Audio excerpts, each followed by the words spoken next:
Well, good afternoon once again. Welcome back to YouTube, and thank you for clicking on Flight Quest 40, Wings Wednesday. This is a day you never know what you're going to get, and it's mostly all VFR points.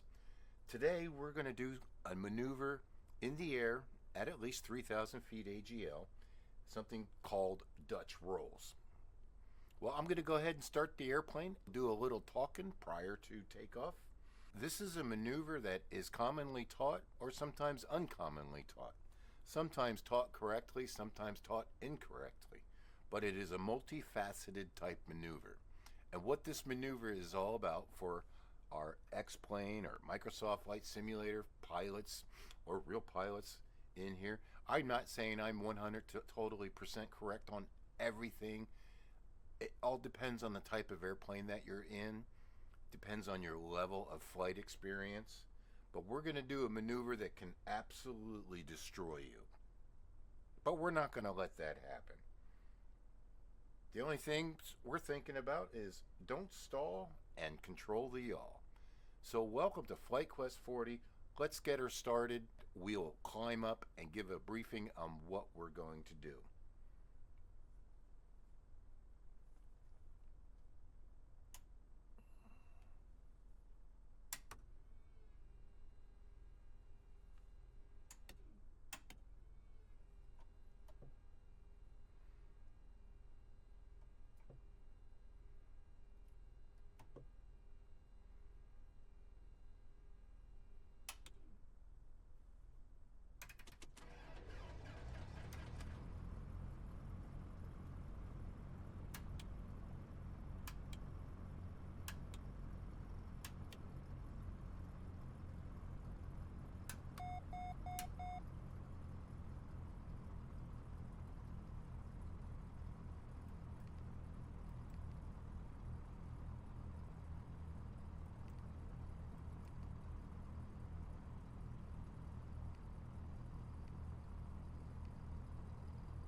Welcome to any town, Pennsylvania, any airport. I don't think we're in Pennsylvania, but I know this airport is 2300. I think this is Greenbrier Airport.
Okay, pre-flight has been completed.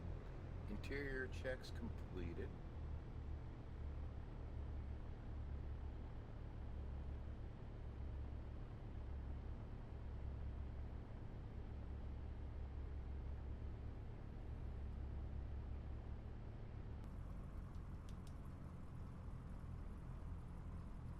Engine temps are still warming up. In the meantime, we'll do our run up here.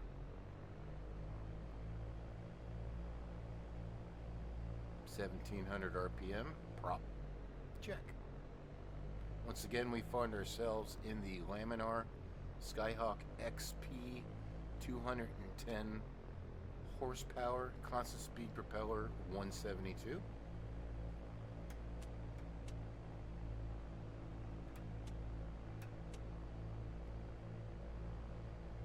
Kick the tires and light the fires.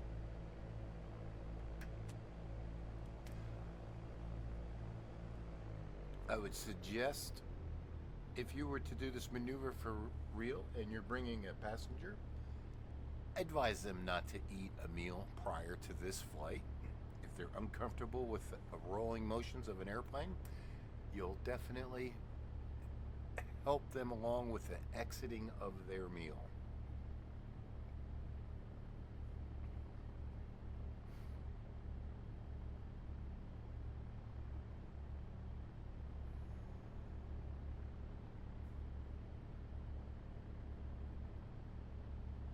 Okay, cliff check, compass.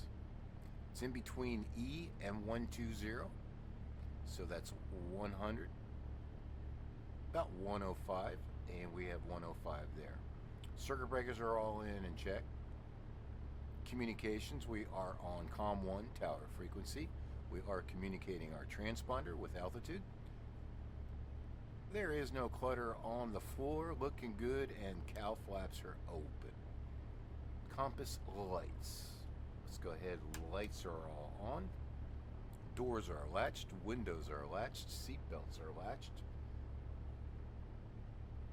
Instruments. Everything looks to represent what we are doing at the moment. Letting the oil temperature kind of increase here a little bit more.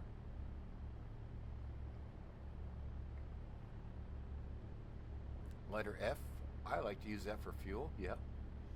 Fuel gauges still indicate what we visually checked outside. Our fuel selector is either on the fullest tank or on both. In this case, we have it on both. Flaps will go 10 degrees for the takeoff.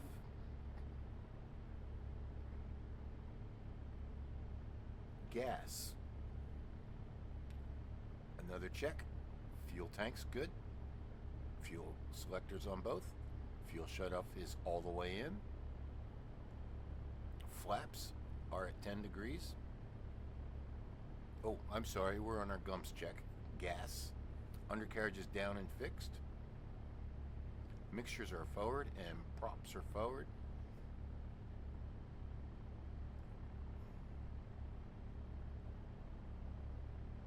And we are cleared for takeoff. Okay. One word of advice that I'm going to go ahead with my fuel pumps on for takeoff is your rudder pedals down here. I've got my bottom screen set up so that you can see my control usage of the yoke and ailerons, and you can see my rudder usage on there. Now sometimes these Thrustmaster rudder pedals are on the floor, and guess what? Anything and everything will drop down on them. They do collect dust, so I would advise every now and then get down there and clean those rods that the rudder pedals move on if you can. Depends on your type of rudder pedals, but every now and then clean the dirt and the dust off. Maybe put some silicone lubricant on the metal rods that the plastic slides on, and you'll get that smoothness out there. That will definitely help in maneuvers like this. Yoke controls. I'm going to go ahead and put my yokes back up for us to see so that you can see. You'll be able to see the a little bit. I'll try to keep these visible, but as far as the visual on the rudder pedals down there, you'll have to I might be able to do something like this when we get there, so we can see that control usage. All right, where does the term Dutch roll come from? Well, my research, I found out that it's an ice skating term. Somewhere in Deutschland, Germany, or whatever, a coach was teaching people how to ice skate. So what would happen is, and if you remember your days of ice skating when we were younger, is that when we wanted to propel ourselves forward, we would sort of lean in one direction and push off in the opposite direction. So if I correlate that to the aileron control and the rudder control, if we were ice skating, which we are not, flying into known icing is prohibited. When we lean to the left, we would push out with our right foot. And then going still, and in order to stay in a straight line, our leg can only go out so far before we start to turn, and obviously the force we use. Now when I'm going to keep myself going straight forward ice skating, my body would lean to the right. Well, the left leg would push out. In flying, that would be uncoordinated flight. That would be an uncoordinated Dutch roll. But it would keep the nose, the longitudinal axis of the airplane, aligned with a predetermined spot that we picked on the horizon in there. So, and if we were to do it coordinated, lean right and push out with our right leg in ice skating, that would not work. I can only imagine. Yeah, I'll leave it at that. I can only imagine what that would look like. So, when we go flying, we're going to be looking at a maneuver that is actually coordinated. But that's kind of where the term came from, I think, because you're leaning in one direction and your foot is going in the other direction. Then when you lean in this direction, your other foot goes. So it was all about balance and the edge of the skates pushing out, and as you reach that maximum point, you would lean to the opposite side and you would keep going. If you ever watch ice skaters, you can see their bodies leaning back and forth and their feet opposite going back and out. Well, we could do that in the airplane. It could be a Dutch roll where it's uncoordinated. Guess what? This maneuver might teach us the aspect of crosswind landings. We want to keep the longitudinal axis of the airplane aligned with the runway, but if we don't apply any rudder, the plane will eventually turn into the direction that the airplane is banked in. It would be an uncoordinated turn because we're not controlling the adverse yaw, or we're not. Attention all aircraft. Greenbrier Valley Information Alpha current altimeter 2992. 2992 Al. In a crosswind landing, we're trying, if we do this control, we would use opposite rudder to maintain directional control. Once we reach that angle of bank, the angle of bank controls our drift left and right, and the rudder usage controls the yawing of the airplane. So we would use that. Once we max out on the amount of rudder with the aileron on that crosswind, we've pretty much found our demonstrated crosswind component of the airplane. So I could transfer that information from the ice skating Dutch rolls into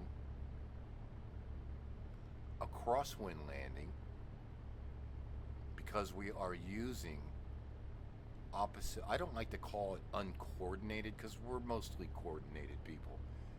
We're using the opposite rudder to control the nose, to keep that aligned on the runway while we're controlling the drift with the ailerons and the angle of bank, sort of changing the horizontal component of lift. I mean, we could look at it from so many different dimensions, I guess. Okay, but that's not going to be the aspect of the Dutch roll today. When we go up and do the Dutch roll, this is going to be a coordinated flight maneuver. Right turn, right rudder. Left turn, left rudder.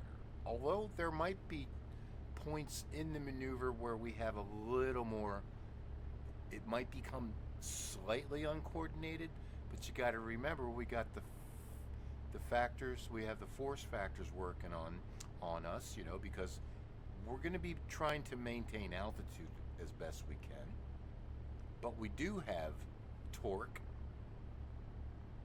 that's not so much there, but the spiraling slipstream. So you do have sort of those little bit of forces working with you. So you may find in your left turn, you might need more or less rudder, left rudder in the turn, and you might need more right rudder in the turn to the right. Now the whole deal, and I've seen it taught a couple different ways, and I've seen it, generally I pick a topic, I'm going to go, you know what, I'm going to do Dutch rolls in my X-plane simulator. And I'm not aware, I don't go out there and search to see how many other YouTube channels have done this and done that, but after the choice has been made, and I'm going to go ahead and record this, I'll do it and kind of check it out. And I was amazed at how much information was, well, it could have been expanded a little bit better. I'm not saying I'm the best, I'm not saying I'm the worst, I'm not saying, this or that, but I found that a lot of the YouTube channels or some of the flight schools, they might have just said how much rudder, use just enough to keep the ball in the center. Well, that kind of set an alarm for me, because I don't want my pilots looking at the ball. The ball, the inclinometer on your turn coordinator, it just gives you a good reference of the quality of your turn. You find yourself staring at the ball, trying to keep the ball in the center, you're going to throw this maneuver. This maneuver will destroy you even before you start. Okay? So if we're using opposite rudder, we say, oh, well, then it's natural that the ball's not going to be in the center. But we don't want that. We want to stay coordinated with the controls. So what we're really doing is, in a turn to the right with right rudder, it's all a coordinated maneuver. So you want to kind of be like the orchestra. You want to know when it's time to come in. A little bit here, a little more here. We can do this with shallow angle of banks, medium angle of banks. We can even go to the steep turn. I wouldn't say quite that far, but somewhere in there to get that 20, 25 degree turn would probably be maximum, is all you need to demonstrate this maneuver. In the beginning, you don't have to apply a lot of rudder, but as you get that aileron deflection in there, that adverse yaw starts to come in, and it wants to yaw the nose away from the direction of turn. So we need to apply that rudder progressively, and then the ball will kind of stay in the center. And then when we roll left, we're going to apply that left rudder. Why? Because we're actually doing coordinated turns. It's not like we're trying to get the airplane out of sync. We're not trying to get into that adverse situation of like a rearward swept wing that inherently have this Dutch roll problem. Of course, what do we have that comes around is called the yaw damper. All right, so if you get what I'm saying, I'll show you that when we're flying, that what we're really trying to do is when we roll to the right or we roll to the left, there's a sort of lag in that whole thing. The airplane doesn't quite immediately start turning to the left or turning to the right, but it will. And the quicker we are in the moments, and then we start to roll in the opposite direction when we reach that kind of max angle of bank that we want for our Dutch roll. But we're not allowing the airplane to fully turn. So we're kind of, oh, there you go. It's like leading a dog. You sense he's starting to go left, but you don't let him go left. You catch him. And then he wants to go to the right, but you catch him again. Yep. However you use that. So with the Dutch roll, remember, we're going to keep the longitudinal axis of the airplane aligned with our predetermined point. We're going to bring in the aileron to the right, and we're going to use that same rudder. And as we do, there's a little bit of a lag. And once we reach that angle of bank, which is, within 1 or 2 seconds at the most, we're immediately rolling into the left.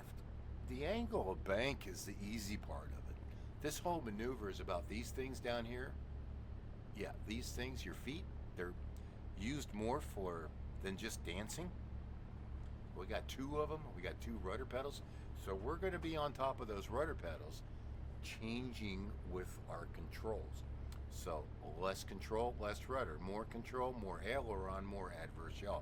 So really the whole maneuver is about rudder usage. So I want you to kind of get a feel for what direction do I need less left rudder when I turn left? or do I need less when I turn right?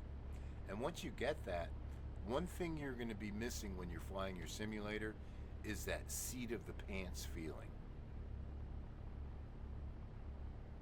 You're not going to feel the forces. In a simulator, it's more of a mechanical maneuver, but it is a great way to get a feel for your rudder pedals and whatever plane you have. So let's go flying. This hopefully will make sense to you. Okay, we did all of our checks. Everything's ready to go. We're cleared for takeoff. Flaps are set. Brakes are off.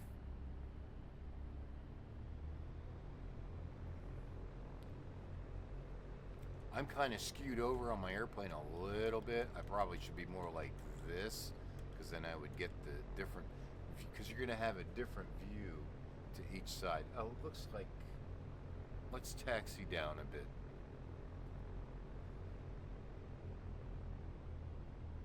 Now I have my rudder pedals, definitely they're calibrated, we can all do that. But I have a series of settings within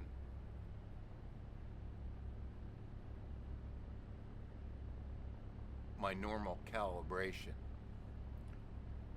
that correspond to the actual movements of the airplane at slower speeds versus faster speeds. When X-Plane gives you the settings, when you calibrate them, they give you a middle point, so it's kind of like an average.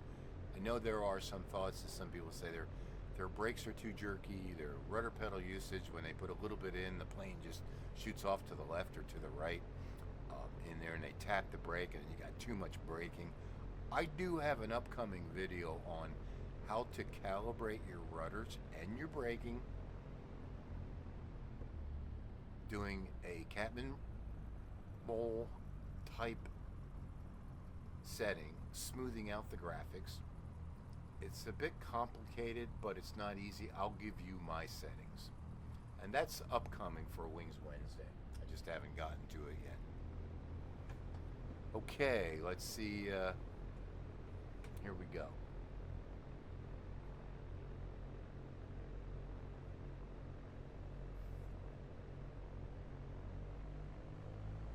I used to say, oh, only apply your power very slowly. Well, that was before I really started to investigate what was going on. And X-Plane has given us a wonderful way to make these calibration changes. I'm coming in with bright rudder now. You can see that. I'm full power really quick. 50, rotate. I got right rudder trim in, so I don't really need my feet on the rudder at this point. That's another thing I like about this airplane. I could use a little more right trim. Get the ball in the center. Remember, what we put in, we got to take out. And you can see the ball go to the center. So there you go. We got a coordinated climb out here.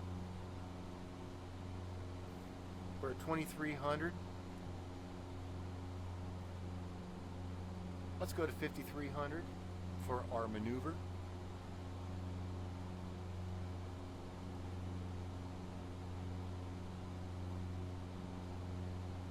Power 25 inches on the manifold pressure. Props will come back to about 25.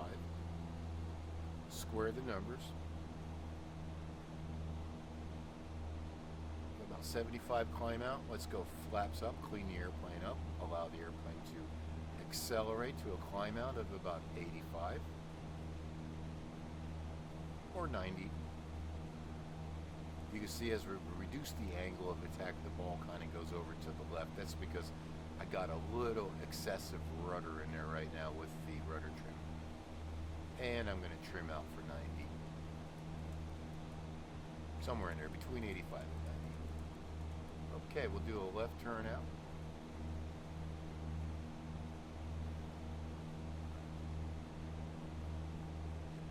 And I'll pick up with you when we're ready for our Dutch rolls. Climb checks. Landing light off, taxiway light off. Power's 25 inches. Props are a little bit higher here, still 25, that's good. pressure's good on the oil, temperature's good. Flaps are up. Let's go ahead and get ourselves trimmed for 5,000. And we're just going to do this at a basic cruise speed.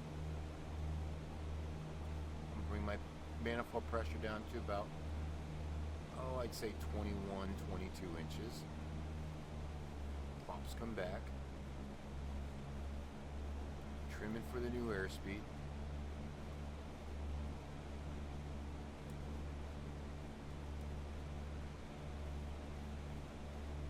Clearing the area, and I'm going to be looking for a spot on the horizon that we can use.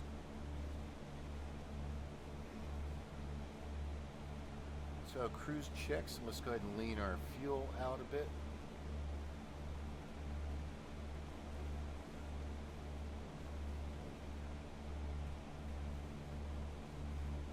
Looks good. I think we're going to stay right about in here. That's good. We cleared the area.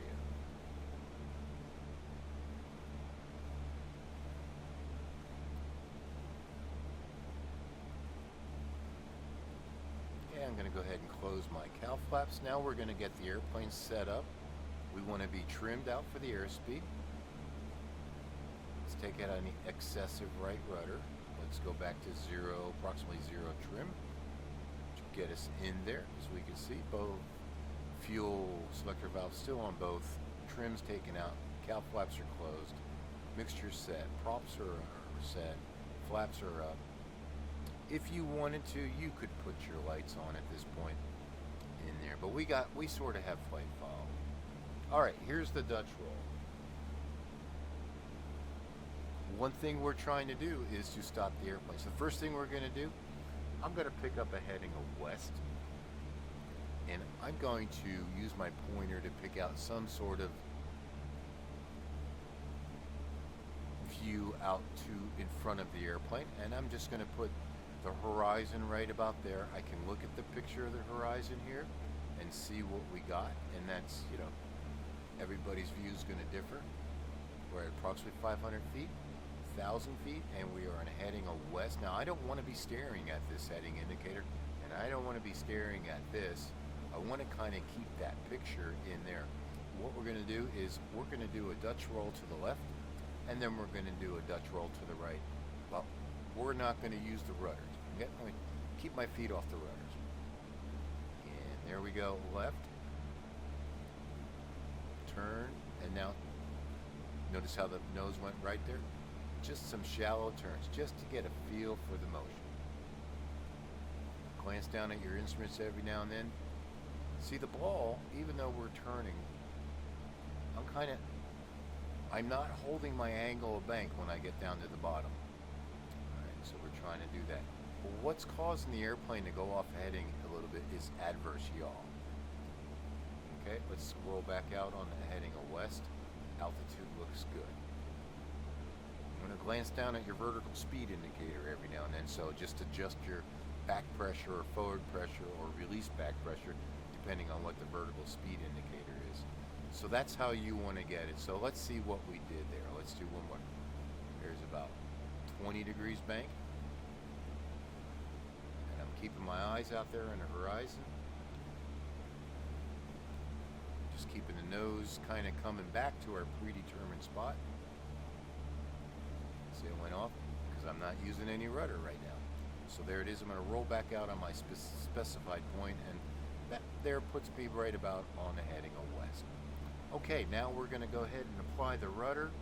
So this time, and you could start in any direction that you want. Now, I'm not perfect at this, okay? Let's just do this. I don't need my fuel pumps on. Okay, there we are, 5,000 feet. The area is clear. I got my point picked up. Now we're going to try to keep the nose as best we can on that point out there. You can see my hands moving. I got my feet on the rudder pedals. I think you can see the movement of them. I'm going to move back a little bit. My audio might go down a little bit. Let me adjust my microphone.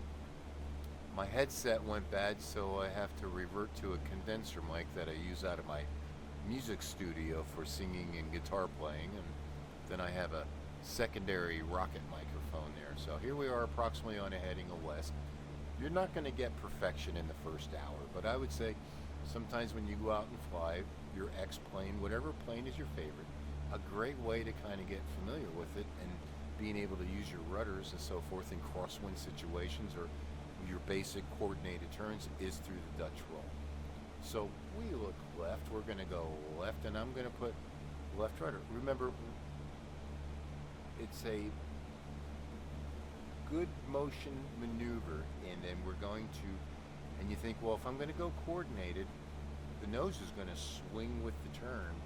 But see, we're applying those forces so quickly that when we do roll in the opposite direction, we don't give the airplane enough time to turn.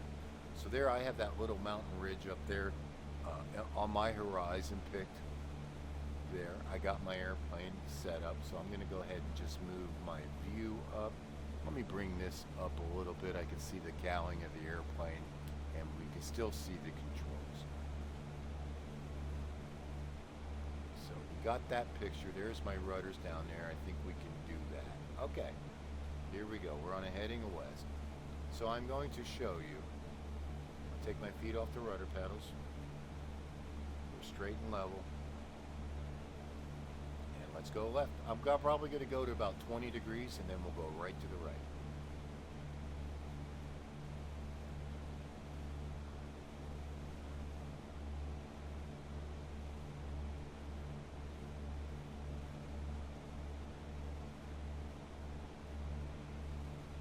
Sometimes you find yourself leading with the rudder. I just did it. That's what happened. So if you get all discombobulated, just stop the Dutch roll. Come back over. Get back on your heading. And there you go.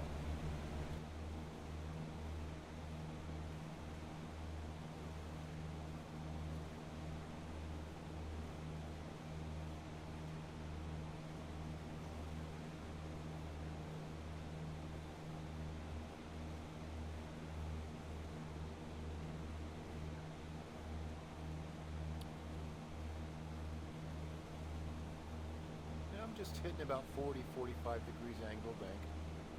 Smooth it out a little bit.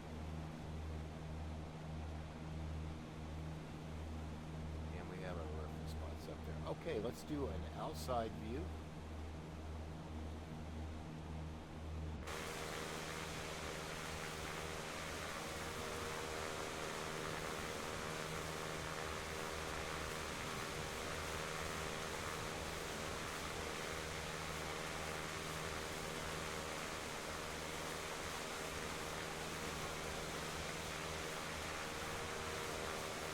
How the nose of the airplane wants to swing like a pendulum. Okay, let's scroll out a little bit. Pick our point up there. And here we go again.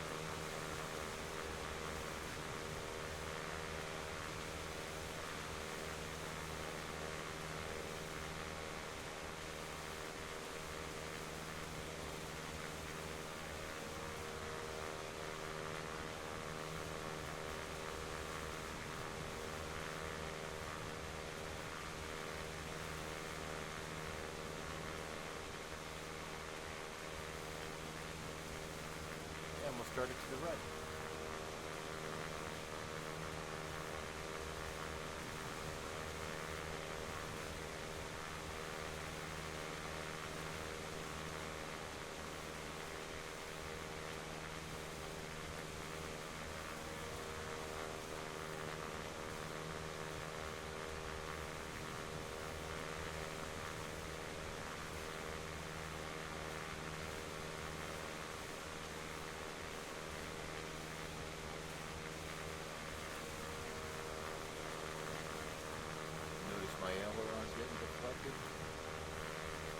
Adverse yaw, coordinated use of the rudders, back and forth. It's jerky because the camera's trying to keep up with the airplane doing this. Okay, there we go. Let's level off. Okay, usually you're going to lead with the aileron, and usually you'll need a little a little less left rudder compared to the turn to the right. Everybody's distance varies. So there we are, approximately on west. There's my little spot up on the horizon, and here we go. Turn, keep it coordinated. Opposite direction, right rudder, keep it turned. Right aileron. Right turn, right rudder.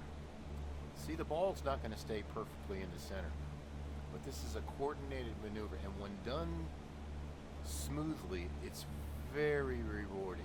You can always work on the attitude in there. You can see how the ball's outside because I left my right rudder in there. So in that case, we're going to start all over again. Welcome to Wednesday Wings. Everything and anything VFR. This is a great maneuver to teach students who are not using the rudder controls properly.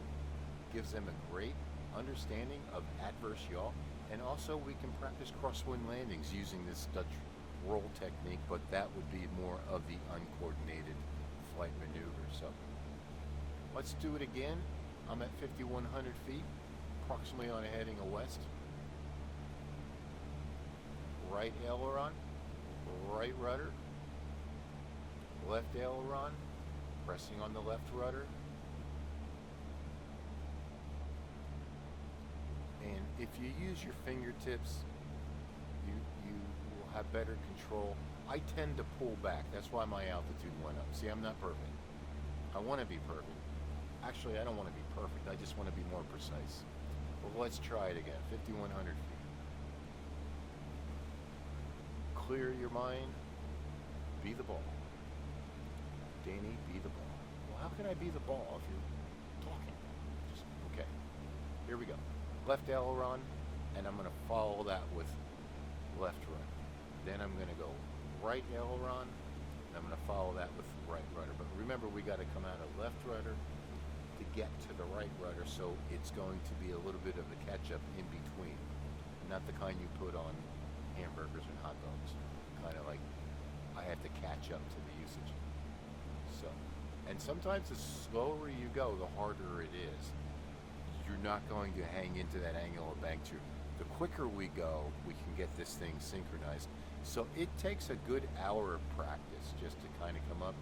And I'm going to fingertip my controls here. Got my feet on the rudder pedals. Here we go.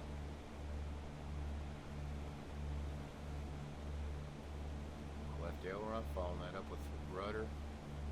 Right aileron, right rudder. Plane wants to start turning. I come in with the left rudder, holding that in there. Here we go. We're going steeper now.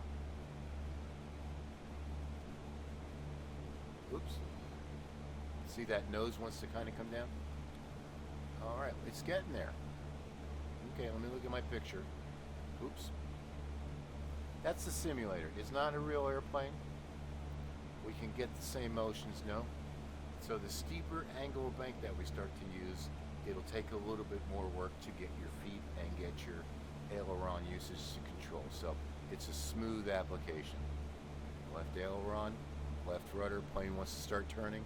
Now I'm going to start rolling out, leading with my right rudder at this point to control adverse yaw. There we go, getting the angle of bank, looking at the picture up there. Oop, nose went through.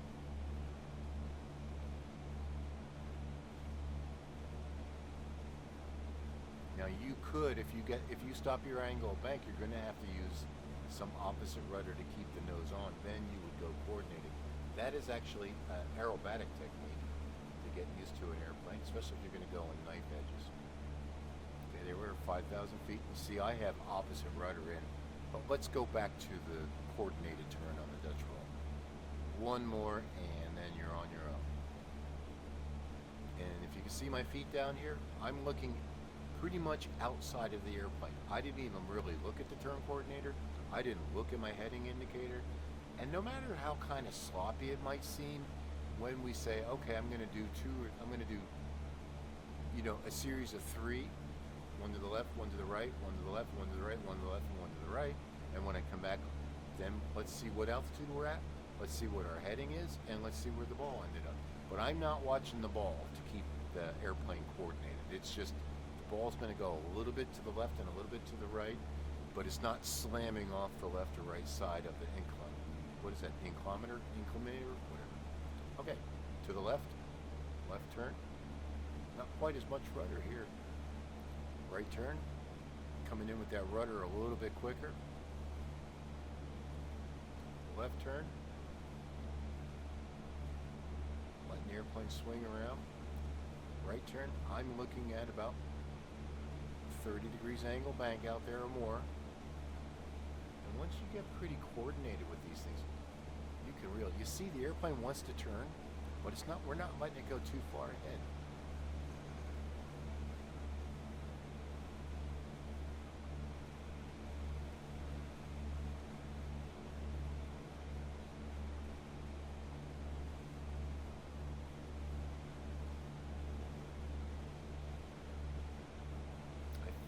Since my altitude went off a little bit, but that's because of the steeper angle of bank that you do need to apply a little bit of back pressure.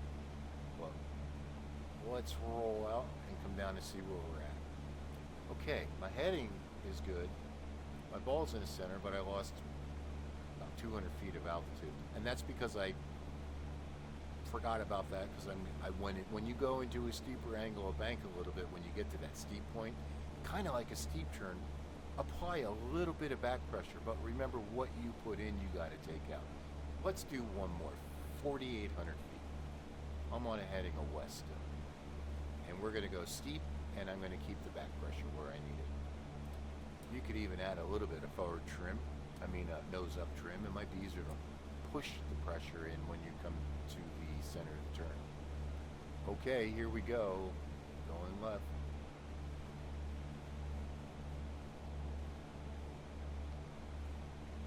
Notice how the plane wants to yaw around in there.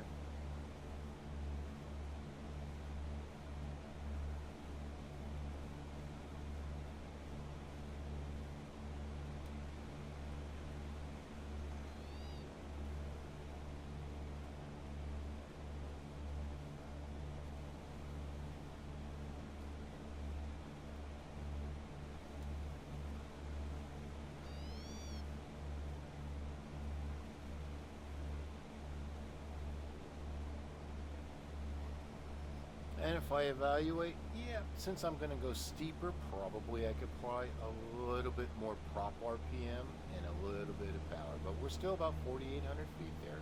Heading is approximately on the west. And let's head back to the airport. Oh, you know what? I'm just going to do a wing over.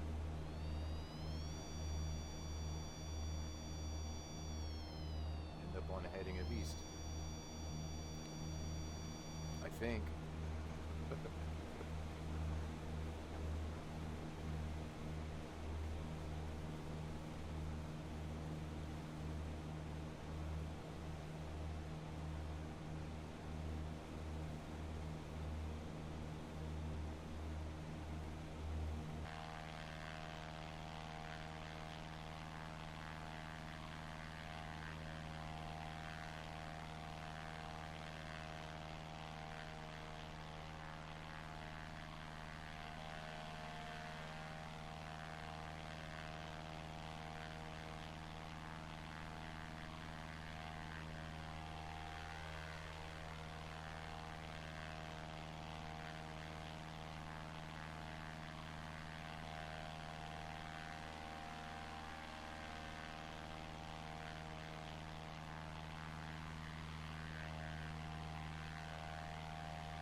Okay, there we go. Hey, what's that down there? That's an airstrip. I'm going to land. Short field landing time. There you go. Those are the Dutch rolls. Now we're going to do a short field landing into this airport. Okay. Landing lights on. The yokes are there. Fuel pump. Leave that off. The mixtures are going forward.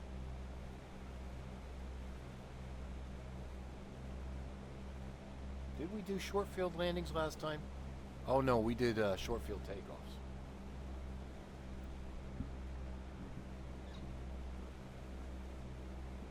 Okay, I'm on my downwind leg. Got a little added bonus here. This is going to be one of my future videos. I'm looking for about 85 knots at this point. I like to extend my downwind leg down. Gives me a little more time to kind of get set up for it.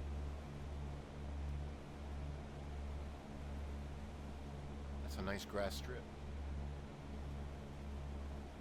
Welcome to Flight Quest 40 Wednesday Wings. Like I said, you never know what you're going to get. Gas, it's on. Undercarriage, down. Mixtures, forward. Props I'm going to hold. 10 degrees flaps coming in.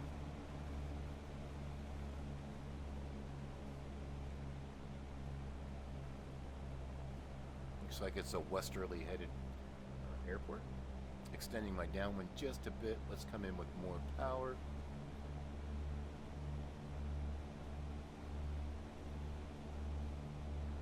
Left base now.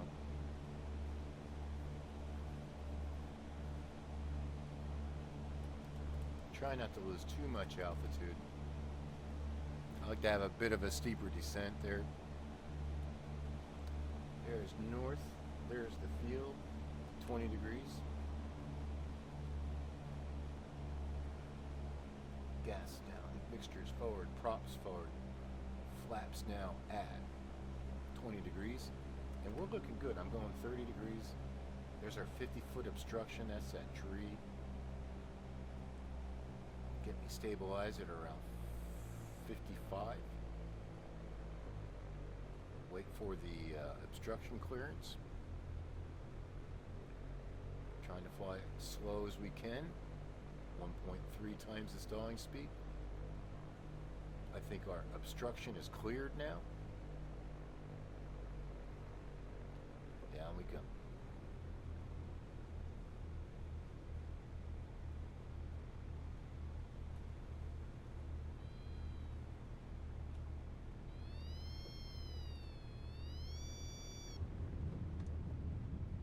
And brakes.